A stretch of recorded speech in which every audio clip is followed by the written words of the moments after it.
Brought to you by the Every Dollar app. Start budgeting for free today. So about 2 years ago, I lost a baby due to malpractice, male negligence, and so I'm coming up on closing on the lawsuit, the settlement, and for the amount, it was $850, but I had to pay the lawyer, so I come up about a little over $500,000. And with my spouse, we are not married, but I've been with him. He's wanting majority of it, but we have two different mindsets of how we are going to invest it, whereas I want to invest it long-term for our 3 children and for, like, retirement purposes and things like that, whereas he's wanting to spend a lot of it now, and we have to come up with a solution because some of it will go into our son's estate. So I'm just wondering, and what do you think would be a fair amount to settle that, or if you had any insight on that? Let me make sure I understood what you said. You have 3 children with him? Yes. On Earth? Yes. And one that didn't make it? Correct. Okay. And so how long have you two been together? 10 years. Okay. And so it complicates things severely that you're not married. Why are you not married?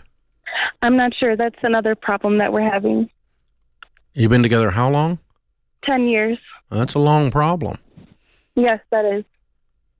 Is it very long? Is it you pausing this or him? No, it's more him. He pretty much says, like, we already are married, just not like in the books type of deal. Like, he does. He's really a good provider for me. I'm able to go to school for my nursing and things like that. So he's saying, like, because he provides daily, that majority of that should go to him. But I also suffered a lot of damages to my personal body during that time of losing the baby. Yeah. So 100%, Ashley. Oh yeah. I'm like just. I'm sorry you've been through this. Horrible. It's okay. Thank you. Well, this argument and this confusion is brought on by the fact that you're not married. Right. It's very simple. Mm-hmm. And so, I don't know how to coach you on this because I would never tell you to be where you are. Correct. I would tell you to fix this immediately and say, okay, in other words, if we want to talk about what we're going to do with my $500,000, because I think it's yours. I don't think it's got his name on it. It's right. Yeah, it is mine. But okay, so if we're going to talk about what I'm going to do with my $500,000, I have 3 children to watch after, and I don't have a husband. Right. Correct. So I think before we talk about that, we're going to talk about being married. Now, once we're married, if we were married, we could say, okay, if we're married, here's what we would talk about doing with the money. Mm-hmm. But no, I'm not giving this to a guy who can just leave. Okay. He doesn't deserve it because he goes to work. Yeah. Yeah, that was like another guilt tripping me into give me this because I do this, which really which is a scorekeeping thing and very, very, very unhealthy. Right. Ugh. Yes. That makes me so mad, Ashley.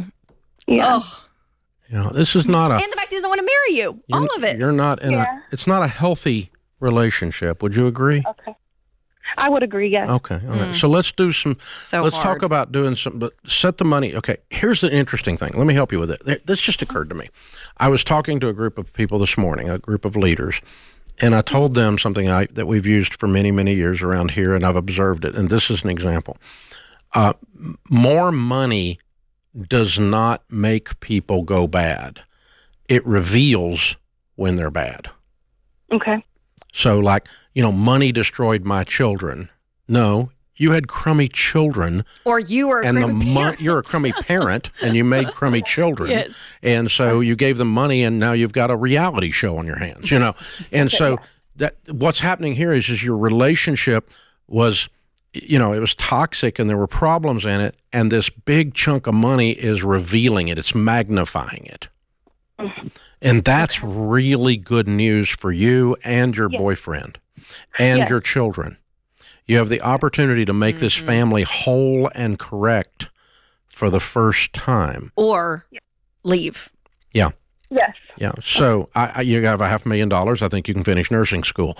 And take care of your children and so forth. So I think I'm not trying to throw him out. You got 10 years invested in 3 kids in this. So let's approach it trying to save it. Okay. Sorry. And that, I don't like him. No, you're mad at him. I don't disagree with you. But I'm just saying, okay, so here's his options.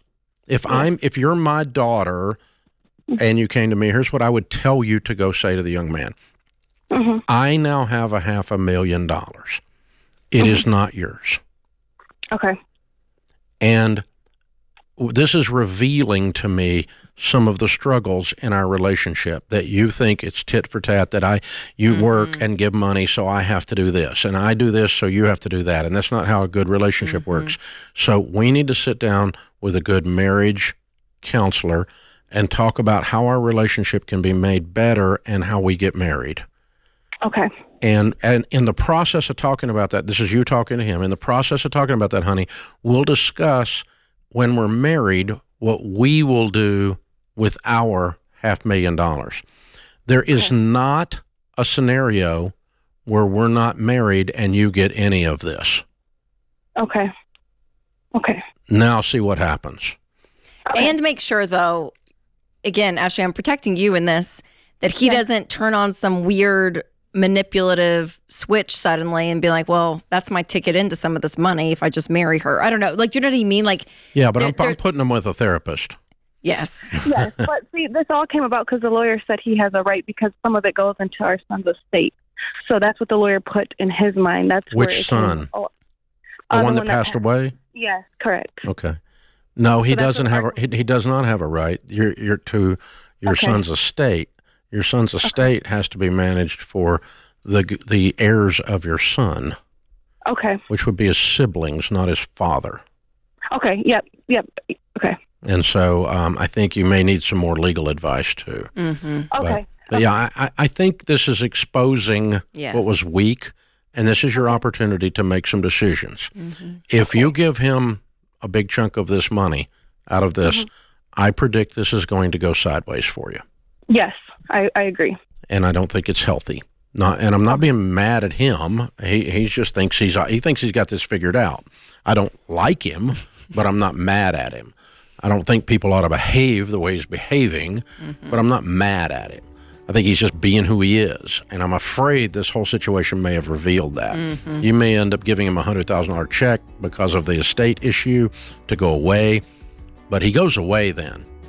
I'm not giving him this money and control of it, and he stays in my house because I think it's revealed what's going on here, and you really need to look at this. It's not working. Ladies and gentlemen, the data on shacking up is in, and it's not good. This is The Ramsey Show. Create your free every dollar budget today, the simplest way to budget for your life.